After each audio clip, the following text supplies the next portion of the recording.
Hello everyone, how are you? Yes dear student, now we start our topic. और ये जो हमारा topic है वो टॉपिक आपका प्रीवियस लेक्चर से रिलेटेड है. You can see on the screen board it's related with the conditional sentence and according to the previous lecture we already discussed about it. हम अपने प्रीवियस लेक्चर में discuss कर चुके हैं that it's a most important topic for the competitive exam और we can say in all competitive exam it contains so much importance. ये बहुत ही ज्यादा इंपॉर्टेंस अपनी कंटेन करता है. But how can we understood it? हम कैसे इसको समझे, कैसे इसको एनालाइज करें कि ये आपके लिए इंपॉर्टेंट है. In the previous lecture what मैंने आपको बताया, क्या बताया था कि आप इस टॉपिक के बिहाफ पर जो है वो 3 से 4 चीजें कर सकते हैं. Which one? आप टेंस से रिलेटेड जो है यहाँ पर आपसे क्वेश्चन पूछा जा सकता है. सेकंड वन इज आपसे जो है वो मॉडल ऑक्सिलरी वर्ब से रिलेटेड जो है वो आपसे क्वेश्चंस पूछे जा सकते हैं. थर्ड वन इज यहाँ पर जो है आपसे क्लोज रिलेटेड क्वेश्चन पूछा जा सकता है. एंड फोर्थ वन इज ये तो कंडीशनल सेंटेंस हो ही गया आपका. एंड ये जो क्वेश्चन है आपका कंडीशनल सेंटेंस से रिलेटेड, यहाँ पर आपसे एरर बेस्ड क्वेश्चन भी आ सकता है.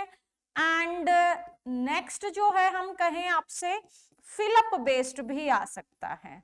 ठीक है, तो हम क्या कहें कि जैसा हमने बोला कि इट्स वेरी इंपॉर्टेंट, तो ये आपके लिए रियल में बहुत इंपॉर्टेंट है. आप इंपॉर्टेंस देखकर ही टॉपिक को करें. मैं अपने हर लेक्चर में कहती हूँ कि आपको जो है वो अंधाधुंध जैसे आपने स्टार्ट कर दिया बेटा.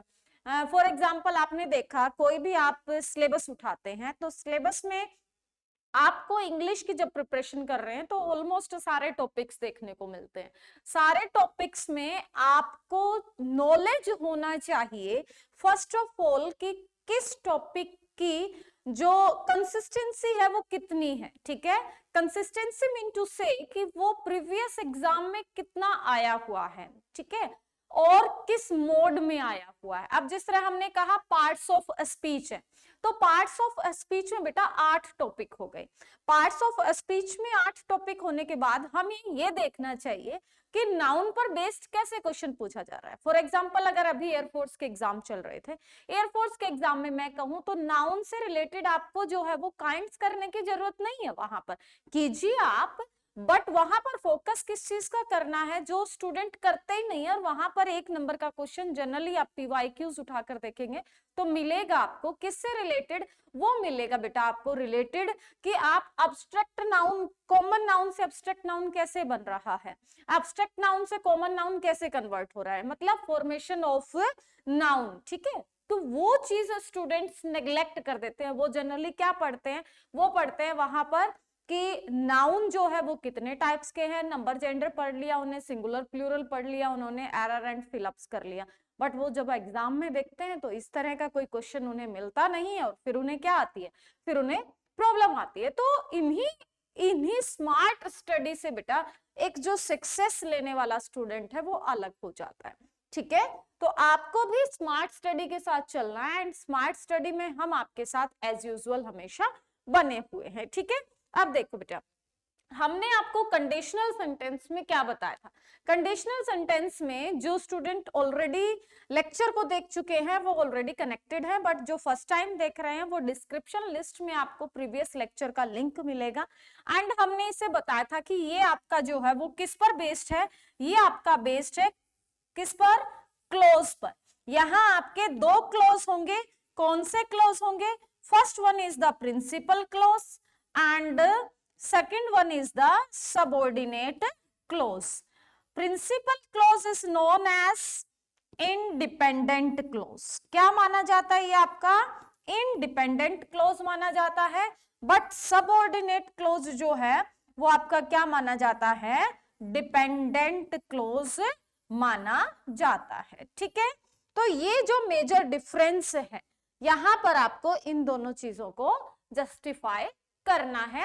अब यहां पर क्या करना है जस्टिफिकेशन में, you have to understood which one is the dependent and which one is the independent, and इसको हम कैसे समझेंगे? With the help of the conjunction in the principal clause.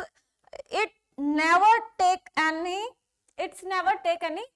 Conjunction, ये कभी अपने साथ कंजक्शन कैरे नहीं करता, बट सबऑर्डिनेट क्लॉज हमेशा अपने साथ कंजक्शन कैरे करता है. ये सारी चीजें हम हमारे प्रीवियस लेक्चर में बता चुके हैं, कुछ रूल भी कर चुके हैं, फिर भी डिस्क्रिप्शन जो है वो क्या हो रहा है. देखो ये जो है आपके दिस वन, ये जो है ये कुछ कंजक्शंस हैं, एंड इनसे भी अलग कुछ कंजक्शन होती है. मेजर जो है आपकी यही यूज होती हैं.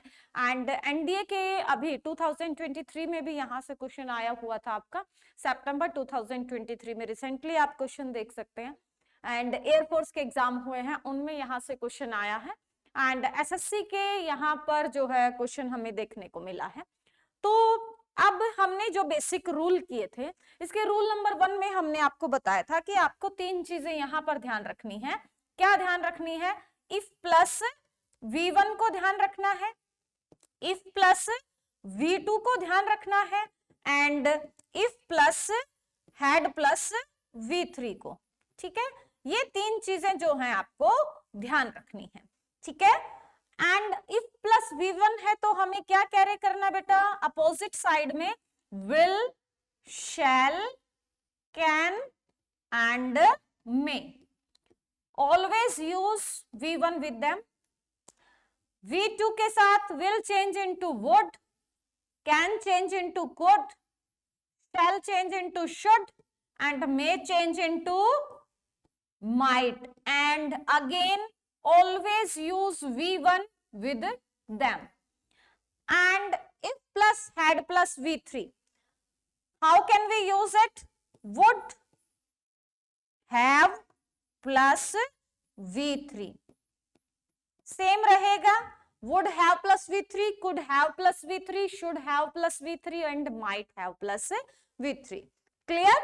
ये जो है ये चीजें हमें यहां पर याद रखनी है. ठीक है, क्या कह रहे हैं? देखो यहां पर ये कह रहे हैं, फर्स्ट रूल हमने किया था, अगर आपके पास प्रेजेंट टेंस है, here you can see this one is the present tense, then main clause is formed in future tense. तो ये आपका क्या होगा? Main clause. मतलब main clause mean to say independent clause and principal clause. कैसे समझे हम? This one is the main clause and this one is the independent clause और the principal clause. With the help of it Kaire conjunction और not. It takes conjunction. If ले रखा है इसने, but इसने इफ को कैरे नहीं कर रखा. तो जिस पार्ट ने इफ को कैरे नहीं कर रखा, it's known as the which one? It's known as the independent, principal और मेन क्लॉज. आप तीनों बोल सकते हैं उसे बेटा. आप प्रिंसिपल क्लॉज बोल सकते हैं, इंडिपेंडेंट क्लॉज बोल सकते हैं एंड मेन क्लॉज बोल सकते हैं. क्लियर? चलो अब देखो यहां पर ये यही कह रहे हैं कि अगर आपका conditional sentence, this one is conditional. Conditional मतलब इफ, अगर तुम ऐसा करते हो तो मैं ऐसा करूंगा. तो अगर बोल रहा है, पहले ही कंडीशन लगा रहा है भाई, तो अगर ये आपका प्रेजेंट में है तो इधर क्या रहेगा? आपका फ्यूचर. तो हमने लगा दिया. देखो हमारा ये देखो, इफ इट रेन्स, हमारा क्या हुआ? कंडीशनल सेंटेंस सिंपल प्रेजेंट में है, तो हमने क्या लगा दिया? Will not plus v1. ठीक है, यहां पर again if he run fast he will reach in time. ये सारी चीजें मैं प्रीवियस लेक्चर में करवा चुकी हूं. ये आपका असेप्शन केस हो गया. ठीक है, इसी रूल को ब्रेक करने वाला. ये सारी चीजें प्रीवियस लेक्चर में बताई हैं. वाई वी से कि ये असेप्शन केस क्यों है. आपका मेन क्लोज यहां किस में रहा है? आपका V1 में ही क्यों रहा है? बिकॉज जब आपका कंडीशनल सेंटेंस किस में होता है? कंडीशनल सेंटेंस ऐसी सिचुएशन को रिप्रेजेंट करता है that's related with the natural thing और द साइंटिफिक और the habitual action. Then main clause always remain the same tense which conditional sentence carry. कहने का मतलब क्या हुआ? जब आपका कंडीशनल सेंटेंस कोई ऐसी बात कहता है जिसमें कोई साइंटिफिक ट्रूथ है, कोई हिस्टोरिकल तो नहीं कहेंगे, साइंटिफिक ट्रूथ है, हैबिचुअल एक्शन है और ऑटोमेटिक एक्शन को रिप्रेजेंट कर रहा है, तो मेन क्लोज हमेशा वही टेंस यूज करेगा जो कंडीशनल सेंटेंस ने यूज कर रखा है। तो मेन क्लोज जो है कौन सा सेंटेंस यूज करेगा, जो कंडीशनल ने यूज करता है। कंडीशनल ने V1 ले रखा है तो ये भी क्या लेगा, V1 ही लेगा। जैसे इफ यू हीट आइस, अगर तुम आइस को गर्म करते हो तो वो पानी में बदल जाएगी, पिघल जाएगी, पता है ना। तो यहाँ पर एक ट्रुथ की तरह काम कर रहा है। इफ यू बॉयल वाटर, अगर तुम पानी गर्म करते हो, पता है भाप बनकर उठ जाएगा। तो यहाँ पर जो है अगर ऐसी कोई सिचुएशन को वो दिखा रहा है जो साइंटिफिक, नेचुरल, हैबिचुअल एक्शन को, तो दोनों तरफ सेम टेंस रहेगा। अब ये मैं रिपीट नहीं करूंगी क्योंकि मैंने ये रूल आपको ऑलरेडी प्रीवियस क्लास में करवा रखे हैं। सेम टेंस रहेगा, यही जो है आपका कब, अगर इधर V2 है और इसी तरह का एक्शन है तो इधर भी V2 ही रहेगा। लाइक दिस देखो ये कह रहे हैं कंस्ट्रक्शन, प्रेजेंट कॉन्टिन्यूअस टेंस भी, ये ऑलरेडी हमारा हो चुका है बेटा। ये देखो, if conditional clause in the past tense, conditional sentence, अभी हमने आपको बताया दिस वन, ये रूल है बेटा इफ टू से रिलेटेड, ठीक है, ये हमने अपनी प्रीवियस क्लास में किया है। इफ प्लस V2 है तो इधर क्या आएगा बेटा, वुड, शुड, कुड, ठीक है। लेकिन ये किसको रिप्रेजेंट कर रहा है, आपके एक्सेप्शन को, ठीक है, जो अभी बताया है आइस वाला, if you heat ice it turns into water.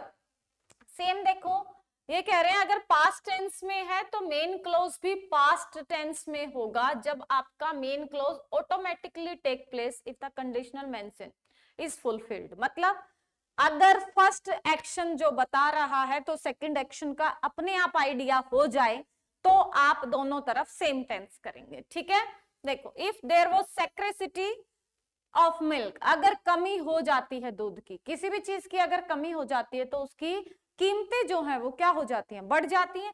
तो ये यही कह रहे हैं इट्स प्राइस वेंट अप, तो इसके प्राइसेस क्या हो जाएंगे, बढ़ जाएंगे, ठीक है। क्लियर यहां तक। यहां पर अब हम करेंगे अपना next topic, next point, sorry.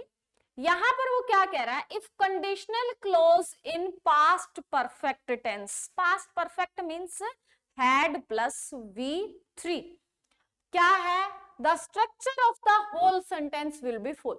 Which one, if plus subject plus V3। देखो मोस्ट इंपॉर्टेंट है, बहुत बार यहां से एरर बनता है बेटा, बहुत बार एरर बनता है, प्लीज ध्यान से देखना। स्टूडेंट जो है वो जनरली इसको भूल जाते हैं।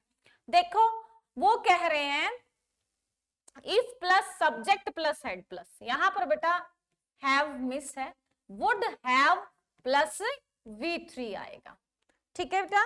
क्या आएगा,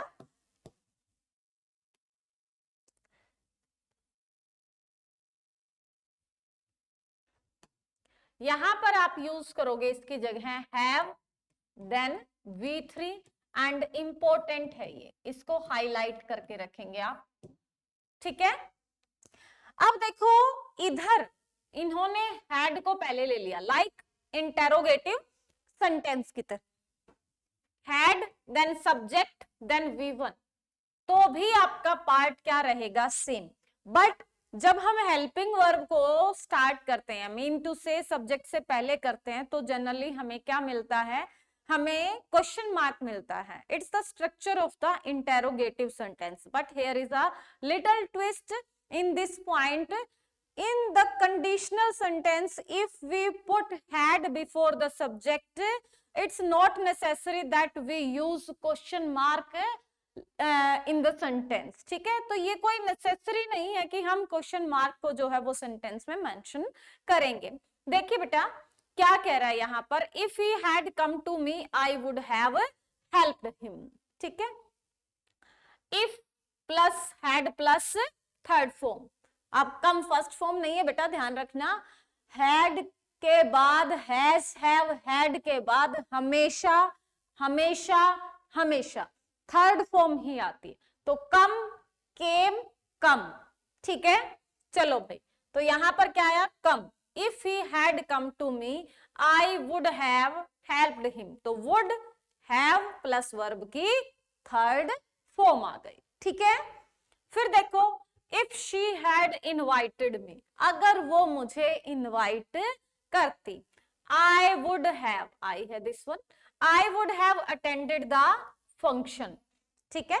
तो यहां पर भी हमारा रूल फॉलो हो रहा है। अगेन देखो, had he tried to cheat me, had subject से पहले आ गया बेटा, तो इसको जनरली स्टूडेंट किस में कंसीडर कर लेते हैं, एरर में कंसीडर कर लेते हैं, but it's not necessary that it is an error, ठीक है। तो ये कोई नेसेसरी नहीं है, it's the part of a sentence structure, तो भी हमारे पास रूल रहेगा सेम, क्लियर। देखो, in such type of sentences mentions above might and could can be used in place of would in the main clause। अब क्या कह रहे हैं बेटा, देखो हमने कहा अभी हम बेसिक पॉइंट कर रहे हैं, बेसिक पॉइंट मीन टू से फर्स्ट हमारे पास आया इफ प्लस V1, सेकंड हमारे पास आया इफ प्लस V2, थर्ड हमारे पास आया if plus had plus V3।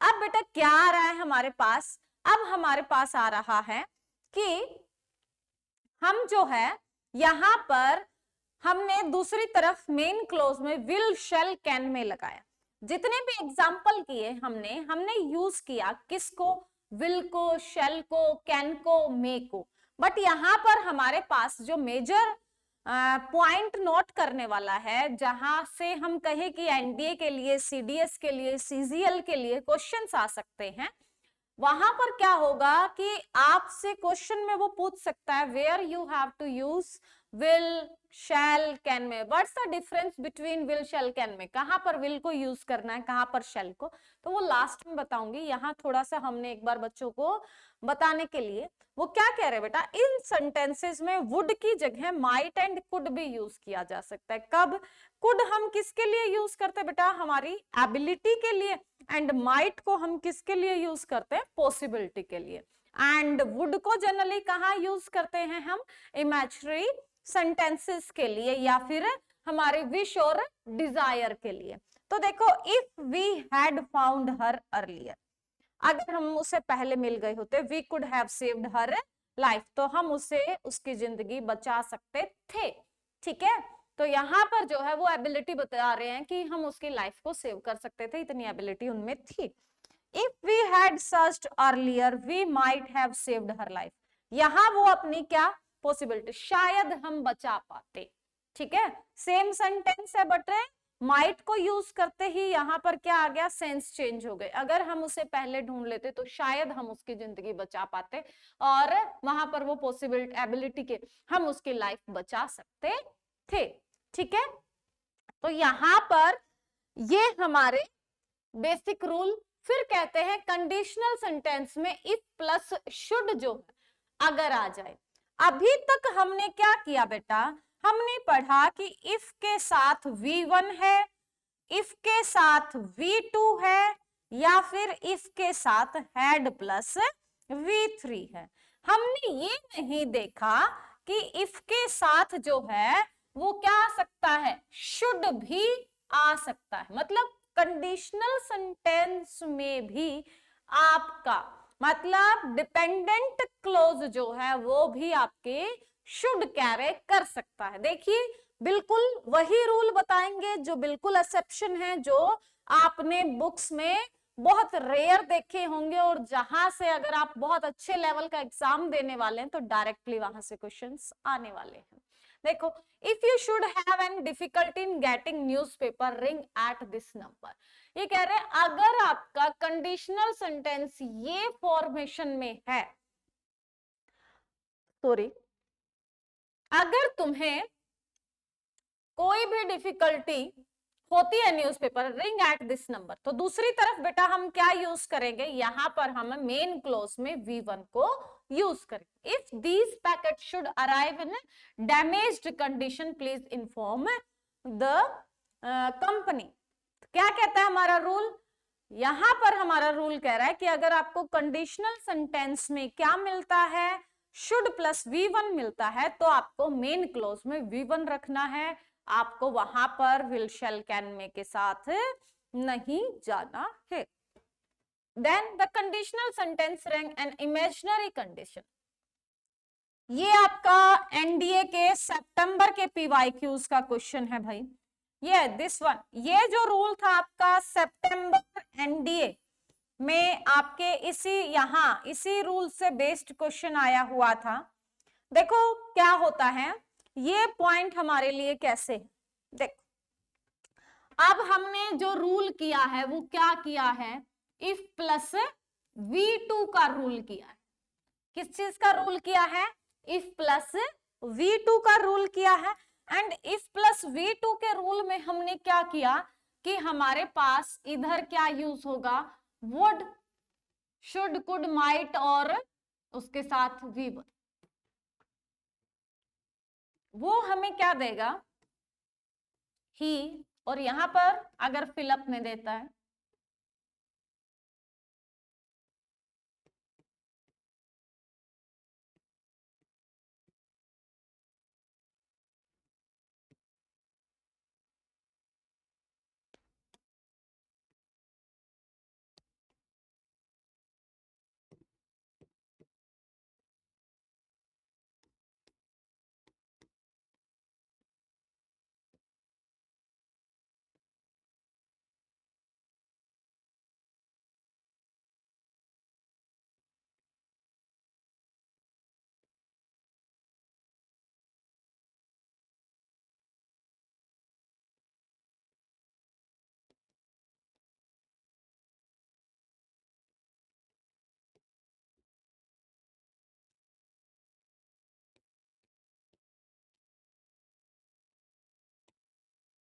देखो क्या कह रहे हैं यहाँ पर, हमें दूसरी तरफ क्या मिला, वुड मिला।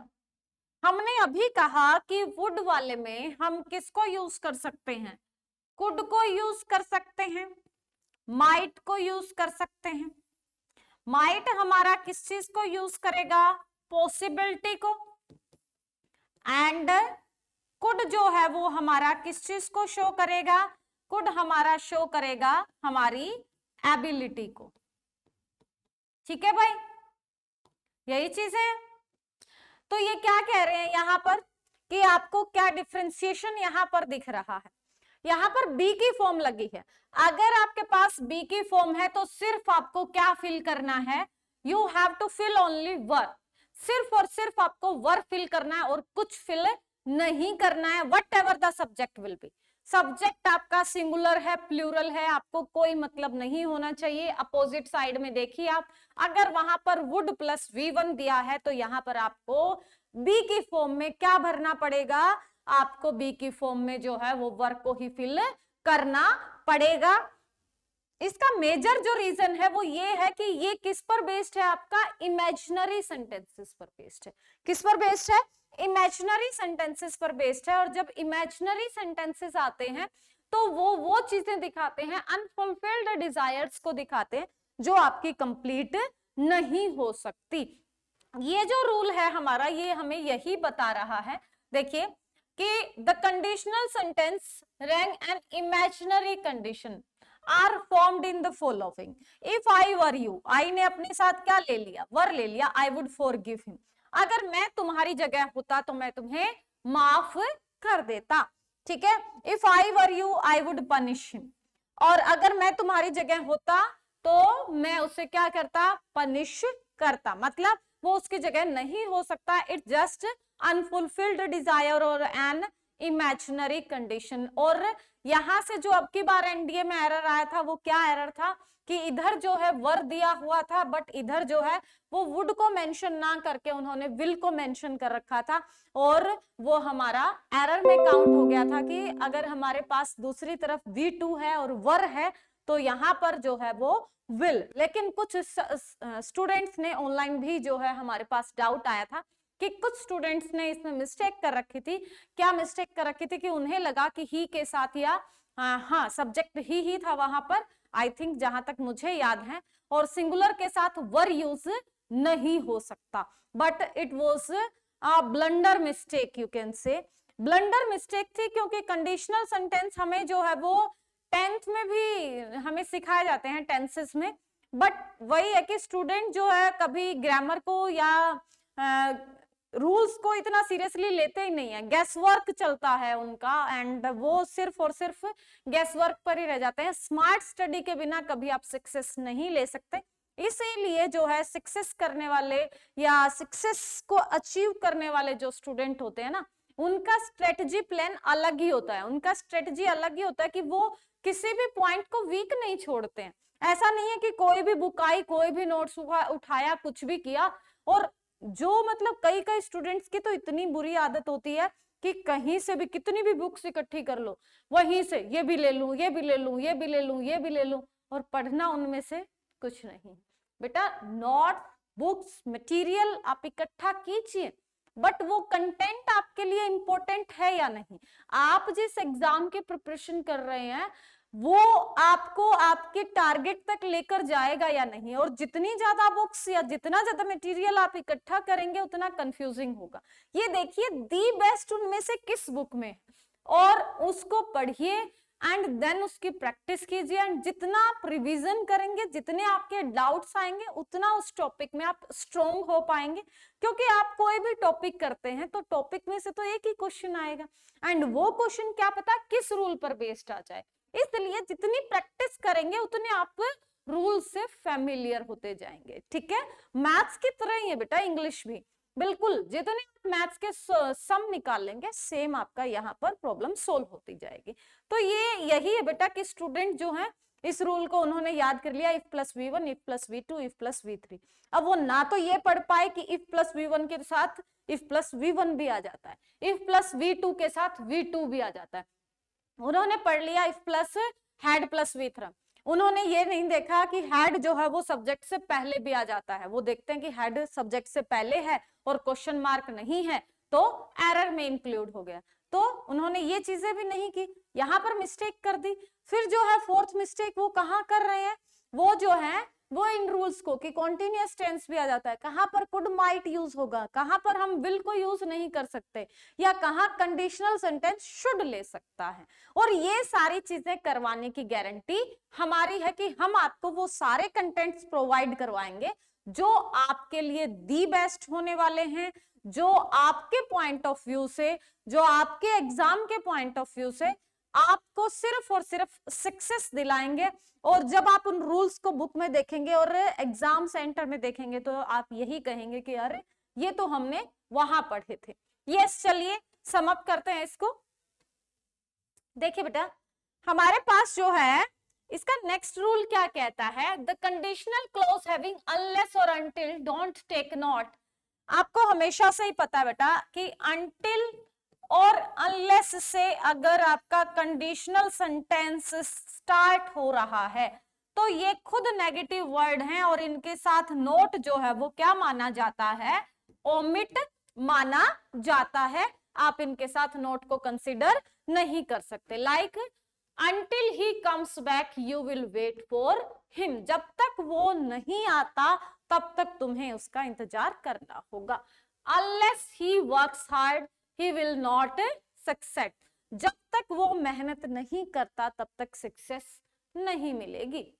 Use of in case in conditional sentence indicates towards the possibility of an action to take place in future। अब ये कह रहे हैं कि इन केस वर्ड जो है, इन केस भी एक कंजक्शन है बेटा आपकी, ये कह रहे हैं अगर ये सेंटेंस में आती है ये किसकी तरफ इशारा करती है, हम कहते हैं इन केस ऐसा हो जाए। ठीक है, तो इन केस वर्ड जो है वो पॉसिबिलिटी को शो करता है।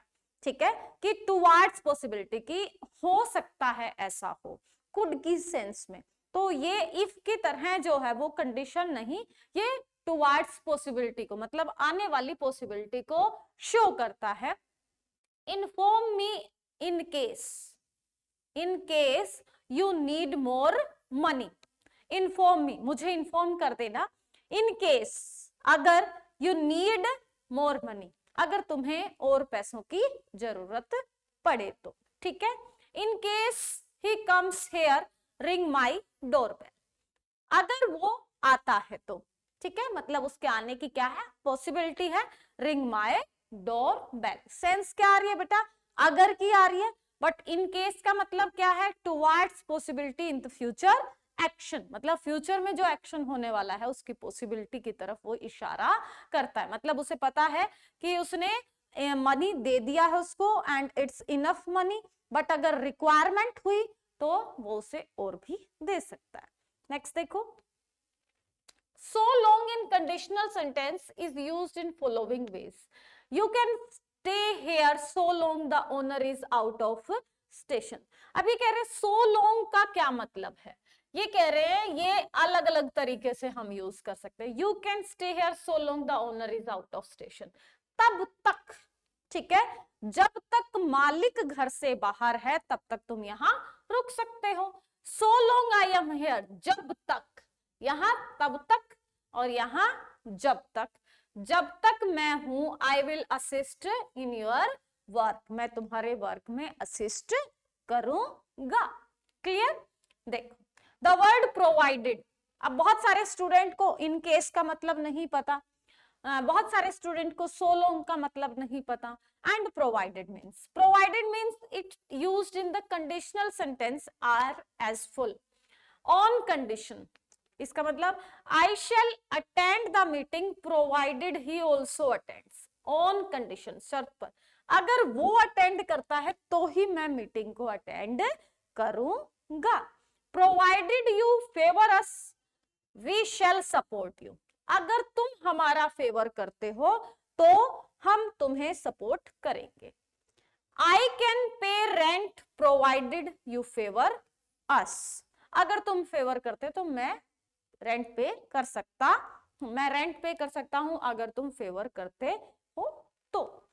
ठीक है, तो ये क्या है बेटा, ये जो है इनकी मीनिंग हमें क्यों पता होना चाहिए, क्योंकि अब की बार आपने एनडीए का पैटर्न देखा हो तो एनडीए में जो था वो क्या था, वर्ब्स दे रखी थी, 4 फिलअप्स थे एंड 4 फिलअप्स में बेटा आपको जो है वो फिल करना था, क्या फिल करना था, वहां पर आपको फिल करना था कि विच वर्ब इज बेटर, मतलब यहाँ प्रोवाइडेड भी कंडीशन है, इफ भी कंडीशन है, टिल जो है जब तक हम लगा सकते हैं तो सो लॉन्ग को लगा दिया, तो वो वही चीजें आपको सेम दे सकता है, बट आपको ये देखना है कि सेंटेंस में दी बेस्ट कौन सा है या एग्जैक्ट मीनिंग कौन दे रहा है, उसी के बिहाफ पर जो है हम उसे जस्टिफाई कर पाएंगे। ठीक है, अब देखो यहां पर जो है वो क्या कह रहा है, suppose and if give the same meaning, suppose और इफ आपको सेम मीनिंग देंगे, so they are not use similarly, मतलब सिमिलरली यूज नहीं कर सकते आप, इफ और सपोज एक साथ यूज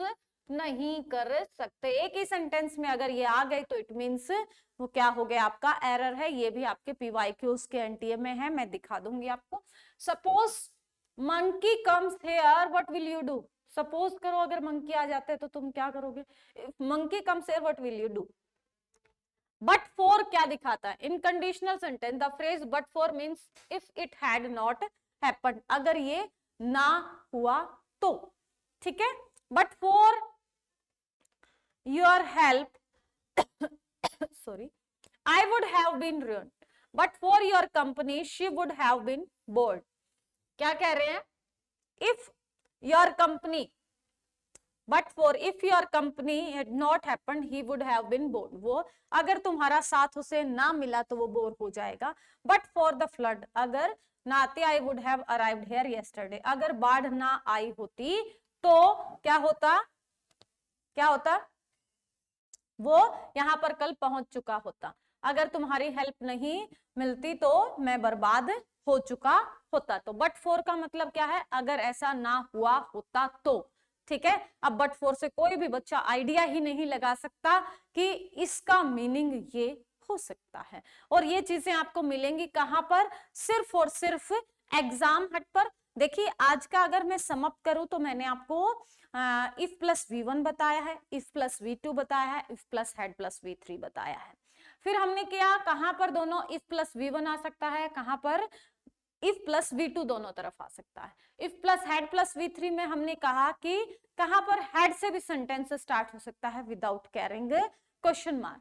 फिर हमने कंजक्शंस के यूज किए कि सो लॉन्ग का मतलब क्या है, प्रोवाइडेड का मतलब क्या है, बट फॉर का मतलब क्या है, एंड बट फॉर के साथ साथ जो है वो हमने यहाँ पर मीनिंग्स किए, सॉरी यहाँ पर हमने मीनिंग्स किए कि हमने पढ़ा यहाँ पर आप जो है वो किसका, अनलेस अंटिल के साथ, इन केस के साथ।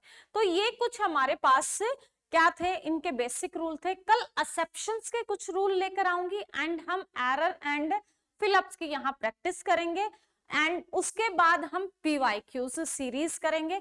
अगर आपको इस टॉपिक में कोई भी प्रॉब्लम आती है then please comment on the comment box. Like and share जरूर कीजिएगा क्योंकि लाइक एंड शेयर से एक मोटिवेशन मिलता है हर टीचर को। जिस तरह से आपको क्लास में मोटिवेशन मिलता है, अगर टीचर आपको क्या कहता है, यस यू डन वेल, हाँ भाई आपने बहुत अच्छा काम किया, तो सेम जो है इस तरह से जो एफर्ट हम कर रहे हैं उसके लिए, और हमारा एफर्ट सिर्फ और सिर्फ यही है कि आपको दी बेस्ट कंटेंट दें। एंड चैनल को सब्सक्राइब करना मत भूलना। डिस्क्रिप्शन लिस्ट में आपको प्रीवियस लेक्चर्स के यहाँ पर लिंक मिलेंगे। Competitive exam plus schooling exam की यहाँ पर आपको प्रॉपर क्लासेस मिलेंगी दी बेस्ट कंटेंट के साथ। So stay connected with the exam hat and thanks for watching and thanks for cooperating, dear students. And if you have any objection then please write down in the comment box. Thanks a lot again.